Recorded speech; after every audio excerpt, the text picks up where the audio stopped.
Aneh ini. Ya. Dia kan melakukan itu, Pak, ketika dia masih menjabat sebagai pimpinan KPK. Iya, berikutnya kepada Bapak Beni Keharman.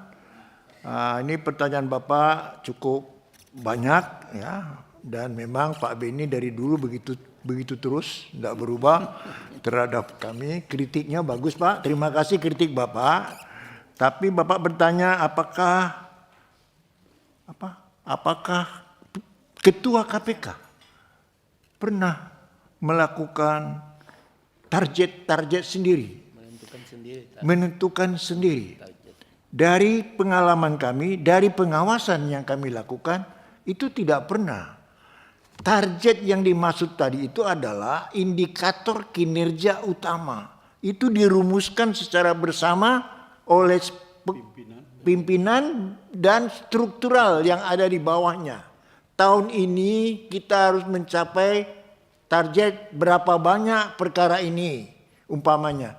Berapa besar aset recovery yang bisa kita capai di tahun ini. Itu dirumuskan mulai dari bawah sampai ke atas. Diputuskan oleh pimpinan.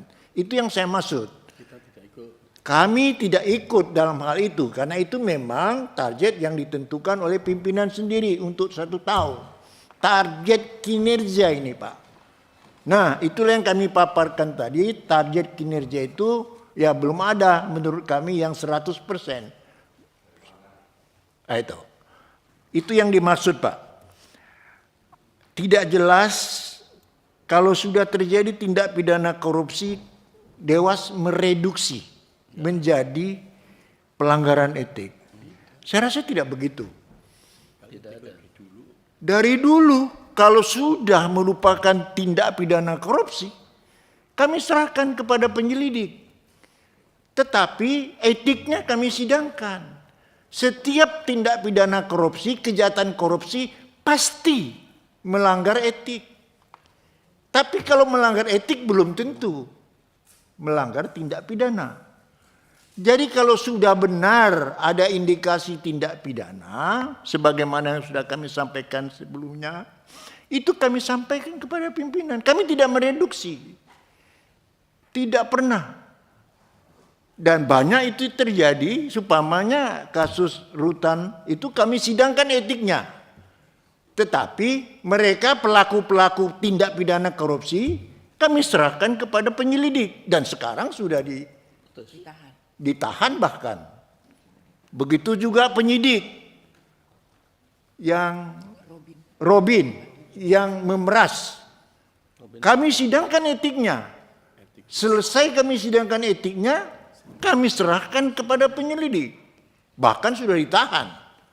Bahkan sudah diputus. Begitu juga kasus.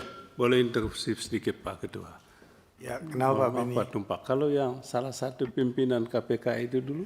LPS. Kasus LPS. Ada nggak? LPS. Salah satu pimpinan KPK. Bulili, kasus Bulili. Kasus? Disebut aja namanya, Pak. Saya nggak tahu, kan sudah lama nggak ketemu. Kasus Firly maksudnya? Bukan LPS, Lili. Oh, kasus Bu Lili. Saya nggak tahu mau siapa. Pokoknya Ada pimpinan yang sudah kami mau putus, dia mengundurkan diri. Sehingga persidangannya terpaksa harus dihentikan. Karena yang bersangkutan bukan insan KPK lagi. Dan sudah terima kepresnya kami. Saya aneh. Dia kan melakukan itu, Pak, ketika dia masih menjabat sebagai pimpinan KPK. Iya. Tindakan yang dia lakukan itu kan yang harus dinilai secara etik. Iya, itu kami sampaikan kepada pimpinan KPK. Kami tidak punya kewenangan untuk menyidik kasus tindak pidana korupsi. Kecuali menyidangkan etik. Bukan itu, Pak. Pak Tumpak menyampaikan bahwa kami tidak melanjutkan persidangan etiknya. Ya. Karena yang bersangkutan sudah terima kepres. Sudah berhenti, kan begitu, ya. Pak. Pertanyaan saya, yang Bapak Dewas mereka itu sidangkan adalah pelanggaran etik yang bersangkutan ketika masih menjabat sebagai pimpinan KPK. Betul. Betul kan? Ya. Ya, itu yang mau saya tanya. Mestinya kan apakah dia berhenti setelah itu atau tidak, Bapak Dewas harus tetap menyidangkan ini, penting. Supaya tahu, publik tahu bahwa ini orang melakukan pelanggaran kode etik.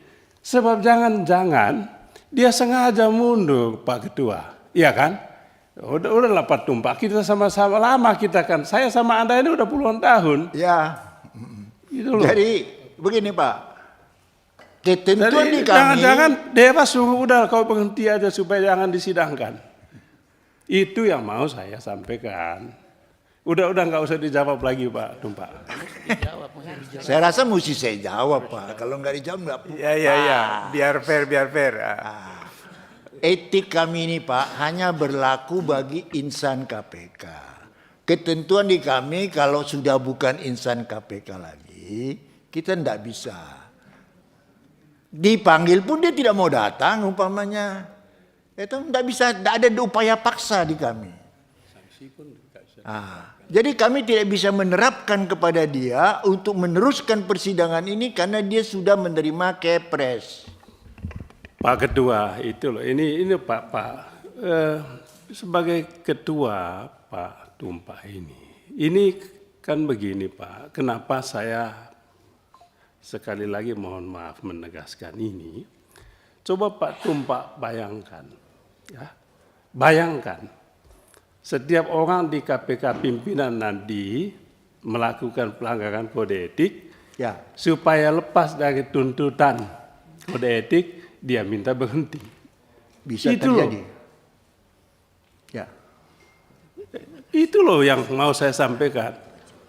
Jadi Dewas ini sebetulnya apa kerjanya? ya. Jangan-jangan Dewas juga yang suruh dia berhenti kan sih, berhenti di sini. Iya kan? Baik. Ya, makanya saya bilang daripada kita debat ini udah lanjutkan aja sudah Pak. Baik Pak, terima kasih Pak. Itu memang kemungkinan bisa terjadi. Ya, tapi Pak Beni tidak ada kami suruh dia supaya mundur Pak. Tidak ada itu. Ya, mungkin yang lain menyuruh mundur saya nggak tahu. Kalau kami tidak. Memang benar yang Bapak bilang itu. Terima kasih. Memang bisa terjadi seperti itu.